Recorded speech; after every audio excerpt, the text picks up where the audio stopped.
did you get the racist guards to treat you with respect? You're in prison, and you said, I will only respond to the name Mandela or Mr. Mandela. You must fight the battle for dignity on the very first day you go to jail. Really? And that's what we did. We put our foot down and insisted in being respected, even though we were prisoners. And we eventually succeeded in that. Eventually, I know they thought that sending you to the lime quarry and working on the rocks would destroy you, but it did the opposite. How so? Well, I was in the company of great men indeed. Some of them more qualified, more talented than I am. And to sit down with them, to exchange views, was one of the most revealing experiences I had. To sit down with those men and to exchange views, it enriched your own life. It fortified your morality. It gave you courage to do better than your best.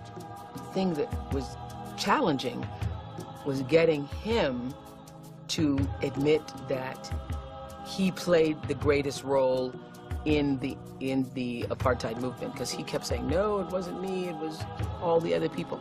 And I realized in that interview with him that that is what true humility is. That's not just a, you know, like some people say, oh no, we've got to mention the other people's names. Oh, he was insistent upon not going forward with the interview without including all of the other people who were part of the movement. Well, I had said that you're one of the most humble person I'd ever met. I will tell you that when Mr. Mandela arrived today, he said that our producer met with him in the room, and he said, what is the subject of today's show?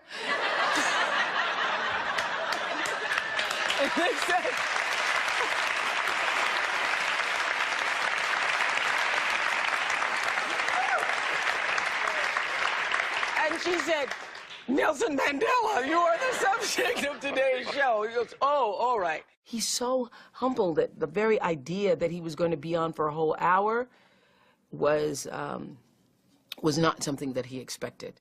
You'd also said to me one evening, you said, we made the brain dominate the blood. Our emotions said, the white minority is an enemy. We must never talk to them.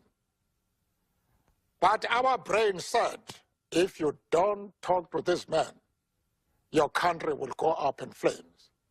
And for many years to come, this country will be engulfed in rivers of blood. So we had to reconcile that conflict. And our talking to the enemy was the result of the domination of the brain over emotions.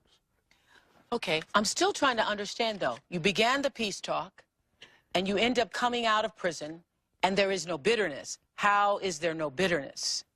Well, I hated oppression. And when I think about the past, the type of things they did, I feel angry. You have a limited time to stay on earth. You must try and use that period for the purpose of transforming your country into what you desire it to be. A democratic, non-racial, non-sexist country. And that was a great task.